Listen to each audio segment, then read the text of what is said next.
चलिए आज हम देखेंगे हॉस्टल वायरिंग सर्किट डायग्राम। ये हमारा क्या है? Hostel wiring circuit diagram.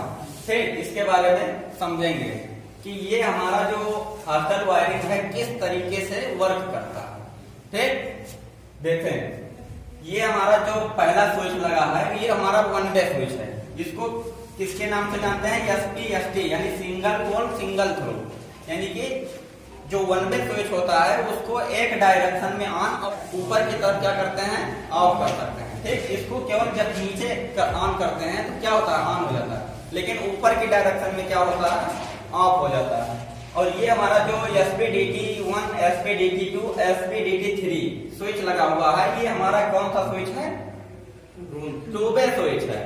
बोलते क्यों नहीं? टू वे स्विच है। इसका फुल फॉर्म क्या होता है? SPDT का क्या होता है? Single pole double throw. यानी कि इसको जो है दो डायरेक्शन में ऑन कर सकते हैं। ठीक, इस डायरेक्शन में भी ऑन कर सकते हैं और इस डायरेक्शन में भी ऑन हो सकता है। वो डिपेंड करता है हम कहाँ यूज कर रहे हैं। ठीक, जैसे स्टेयरकेस वायरिंग में क्या करते हैं? एक डायरेक्शन में ऑन होता है तो एक डायरेक्शन में बल्ब को क्या करता है? ऑफ करता है। लेकिन इसमें जो हॉस्टल वायरिंग में यूज है इसका, अभी देखते हैं किस तरीके से वर्क करता है। ठीक है, तो ये हमारा जो रूम 1 का लैंप जुड़ा हुआ है ये जो है SPDT1 से जुड़ा हुआ है। ठीक, और दूसरा जो SPDT2 स्विच से जुड़ा हुआ है वो लैंप 2 जुड़ा हुआ है रूम 2 में। और रूम 3 में SPDT3 स्विच से जो है हमारा जुड़ा हुआ है लैंप 3। कौन सा स्विच जुड़ा हुआ है? लैंप 3। तो हमारा जो सिंगल वे स्विच है यानी वन वे स्विच वो हमारा किसके रूप में प्रयोग किया गया है? मास्टर स्विच के रूप में। वो कहाँ लगा रहेगा? वो वार्डन रूम में। जैसे हॉस्टल वायरिंग है तो हॉस्टल में कौन से होते हैं? वार्डन होते हैं, तो उनके हाथ में रहेगा। ये कंट्रोलिंग स्विच जो है वार्डन रूम में लगा रहेगा। और बाकी ये रूम 1 में SPDT स्विच रहेगा जो प्रत्येक स्टूडेंट के रूम में लगा रहेगा। ठीक, वो अपने हिसाब से ऑन ऑफ कर सकते हैं। लेकिन जैसे मान लीजिए ये हमारा, जैसे मान लीजिए कोई एक टाइम निर्धारित किया गया हॉस्टल में कि इस समय जो है सभी की लाइटें जो है ऑफ कर दी जाएंगी। अगर स्टूडेंट को जरूरत पड़ता है तो वो अपने हिसाब से ऑन ऑफ कर सकता है, लेकिन वार्डन जो है उस समय क्या कर देगा? ऑफ कर देगा। लेकिन जैसे एक पार्टिकुलर समय रख दिया 11 बजे तक किसी की लाइटें नहीं बंद होंगी, तो अगर वार्डन ने अपना जैसे मान लीजिए 11 बजे तक ऑन रखा तो उस समय कोई भी स्टूडेंट अपने रूम की लाइट नहीं बुझा सकता है। क्योंकि जैसे मान लीजिए ये आप सिंगल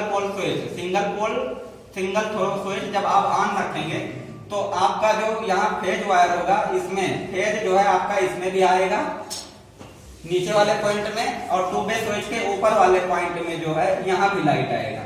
जब वार्डन मास्टर स्विच को ऑन करेगा तो उस कंडीशन में अगर स्टूडेंट ऑन किया है बल्ब तो वो जलेगा, लेकिन जैसे बुझाएगा तो ऊपर के द्वारा सर्किट पूरा हो जाएगा, तब भी वो बल्ब जलता रहेगा।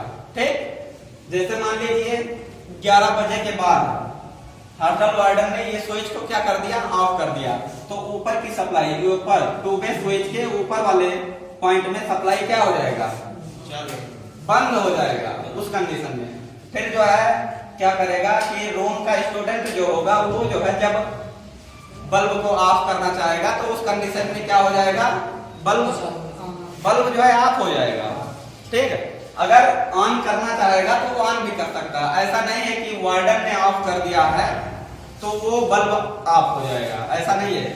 जब स्टूडेंट चाहेगा तो अपने अनुसार जला सकता। हो सकता है वो 12 बजे के बाद पढ़ता हो सकता है वो 12 बजे के बाद पढ़ता हो, तो इसलिए जो है जब वार्डन स्विच को बंद कर देगा तो स्टूडेंट अपने अनुसार अपने समय के अनुसार वो जला सकते हैं। लेकिन अगर समय निर्धारित कर दिया गया 11 बजे के पहले कोई नहीं बुझा पाएगा, तो 11 बजे तक जब ऑन किया है तो कोई नहीं बुझा पाएगा, क्योंकि ऊपर वाले पॉइंट में भी आपका फेज आएगा, लाइट रहेगा, और नीचे वाले पॉइंट में आप नीचे करोगे तब भी बल्ब जलता रहेगा, ऊपर करोगे तब भी बल्ब जलता रहेगा। लेकिन जैसे 11 बजे के बाद वार्डन ने मास्टर स्विच को ऑफ कर दिया तो ऊपर की सप्लाई कट जाएगी, तो स्टूडेंट अपने अनुसार जो है बल्ब को बंद कर देगा। ठीक, तो ये हॉस्टल वायरिंग इसी तरीके से वर्क करता है। ये जो हमारा दिखाया गया है ये हॉस्टल वायरिंग का सर्किट डायग्राम है।